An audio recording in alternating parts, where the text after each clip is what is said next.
People pay good money to see this movie. When they go out to a theater, they want cold sodas, hot popcorn, and no monsters in the projection booth. Everyone pretend podcasting isn't boring. Turn it off. Turn it off.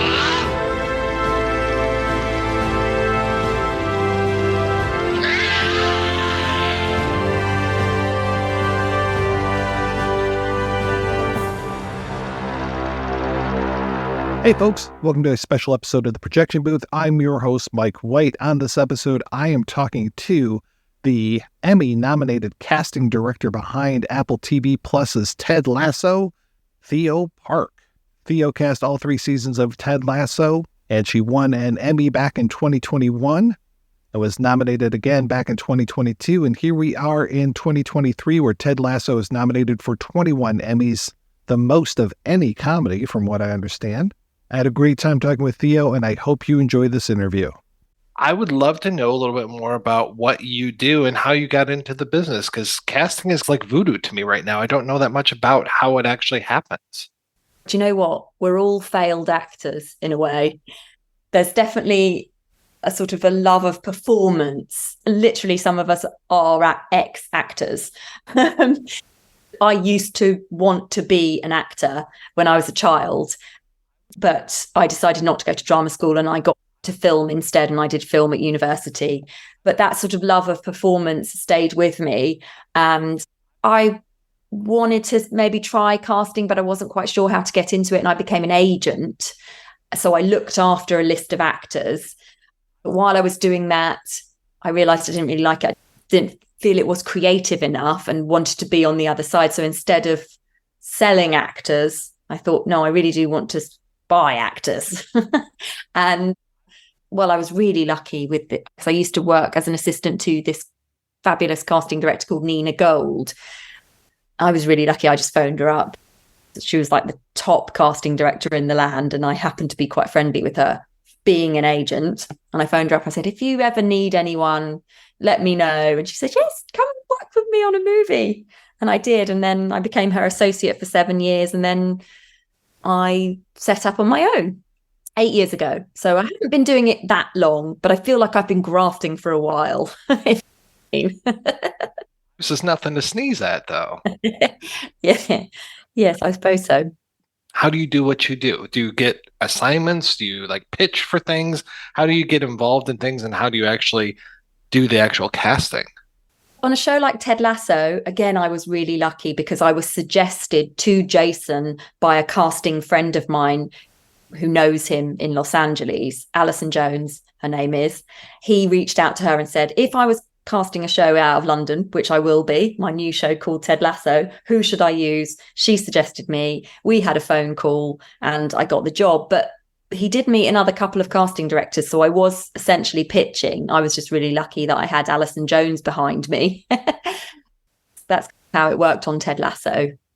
So do you read the script or get descriptions of who these folks are and then try to come up with, oh, you've got this gruff former superstar who now is at the end of his days, and you're like, Brett Goldstein, that's the perfect person. Yeah, exactly that. No, so yes, so they sent me the pilot script and I read it, and then that's it. I then speak to Jason and whoever else, the creatives, and they give me their ideas on what exactly it is they're looking for. I come up with my ideas. We then do auditions or come up with lists. For example, on a character like Rebecca, there was an aspiration to maybe cast up, as in cast someone who's known to an international audience. We made some offers to people, direct, straight offers, they're called, straight offers. People passed on it. Can you believe it? People passed on that role. But then we were able to open the doors and start auditioning people. And that's when Hannah Waddingham walked in.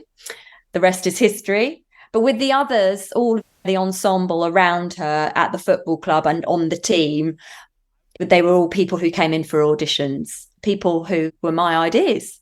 I'm very proud to say. And because they didn't necessarily have to be famous people, we were just allowed to cast really great local to London people. Who were some of your suggestions? All of them. We started off just bringing in like a handful of very different types because we weren't quite sure how everyone would be together in the tapestry of the world of Richmond AFC. For example, Higgins, Jeremy Swift. We brought in 12 very different people for the role, but Jeremy Swift just totally nailed it. and I think it was unanimous. I think the note back from the writers were, yes, that's Higgins. But that role, we originally met Nick Mohammed for that role as well, who's obviously a little bit younger, but he could still totally be a director of football. And when Swift got Higgins, I was like, we've got to find Mohammed a role because he is one of my favorite actors. I absolutely totally love him. And luckily we persuaded him to re-audition for Nate. He didn't want to originally because he felt that the role was possibly too similar to a role he'd already played in his own show Intelligence. But we twisted his arm and he came back in and did like an amazing... He didn't even come in, actually. He was busy. He was filming Intelligence and he said, oh, look, I haven't got any time. Is it okay if I just do a quick self-tape from my green room? And he did. And he says, I've only got time to do one scene. It's fine. Just do whatever you can. So he did a tiny, short 30-second scene from the pilot as Nate and totally nailed it. It was almost like he did a mic drop and got the part. So grateful that he said yes to that because there's no one else who could have played that part. The chemistry of the people that are on that show is so much of what makes that show great. Yeah, they're all really amazing humans, but I do feel that it all filters down from Jason, who is such an incredible, kind, warm, clever, soulful man and the leader of the ship. And it really does filter through. And there's just a lovely atmosphere around the whole cast and crew. And yeah, we didn't cast any duds. Everyone was just lovely and got on so well. Juno and Hannah, their chemistry was incredible, wasn't it? That was such a surprising relationship that came about during that first season. Where you're like, really? These two are going to hit it off? I can't imagine that. And then they were just the best to watch. Yeah. Credit to them. They're both amazing performers. Now, you got an Emmy for the first season, is that right? I did. And now you're nominated for another one? Yes, nominated season 3, yeah. That's fantastic. In season 3, you had so many new additions there with Zaba and then the captain of the boat that Rebecca meets. There were so many like little players that would come in. The one that was working with Keely at her office, Barbara, as well as her friend that was such a not nice person. I'm so glad you mentioned her. She might be my favorite piece of casting in the whole thing. I absolutely love Katie Wicks. Just think she's amazing. And it's credit to the show that we were able to get someone like Katie Wicks, who's quite a big deal in comedy in the UK and busy. She was busy writing, but she auditioned and she wanted to do it. And so happy we got her. She's brilliant. What are some of the biggest challenges when it comes to casting? Is it just finding that right mix of people? The challenges got easier as the seasons progressed because people were fans and people were happy to hear from us and really excited to be auditioning for Ted Lasso and really happy to be putting their hat in the ring and really going the extra mile with their auditions. It was joyous. It was wonderful. So it actually got easier as the seasons progressed. And we got some amazing people to come in. Jodie Balfour auditioned for Jack and she came over and lived away from her family and friends for 5 months in London just to play Jack. Oh, God, how lucky are we? She's sensational. Yeah. Do you have to take into account the whole thing of casting the right amount of, say, British actors versus American actors and just this whole, like, because isn't there the equity thing as far as there has to be so many British people on a British production? We do have to take that into account. But luckily, we were well over the quota as a UK-based show. we only had the odd person coming over from America here and there. It was generally Equity UK people.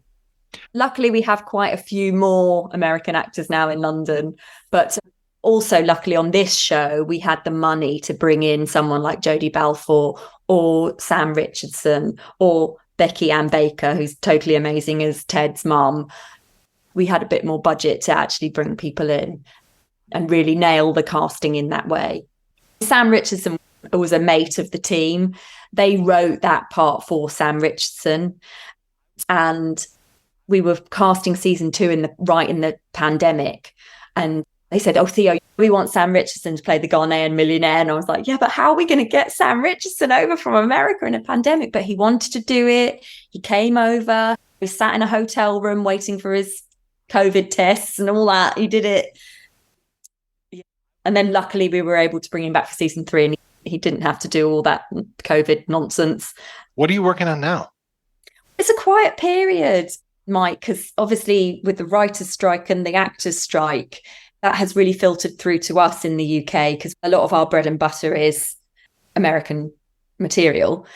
So it's quiet, but that's fine because it's summertime. We can have a nice time and we can let these renegotiations do the thing that they need to do, and things will get busier, I'm sure. What's your method as far as keeping track of all the different types of roles that you're casting and all the different types of people that you might have in your mind? You have like a portfolio of actors and headshots, and you're like, this is this type of person, this is this type of person? Yeah, I'm quite old school. So I've been doing this for a long time now, Mike. So I've got things like this big folder of all the graduates I've met this year. And I do a lot of note taking and pictures of people I like. And we've got lists saved where, people we've seen along throughout the years and the projects. But we do also rely on recommendations, and we've got good relationships with all the agencies in London and now America.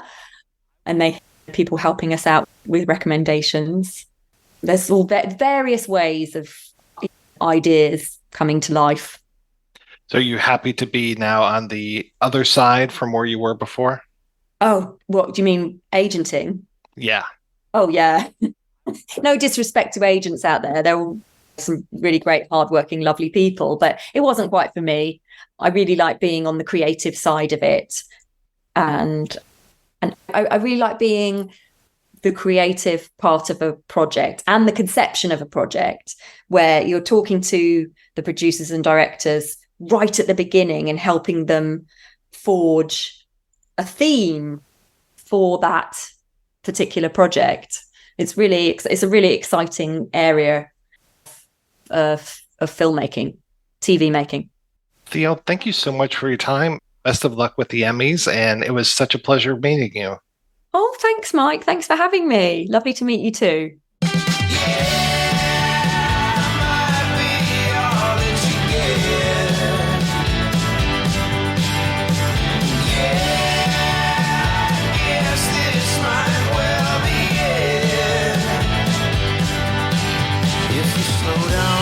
Second, take your time. You know I'm yours if you remember that you're mine. And when everybody's telling me I have no time, I prove them wrong again. Yeah, I might be all that you get.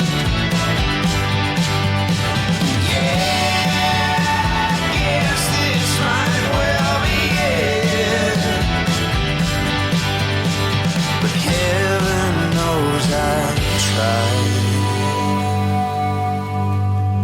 No,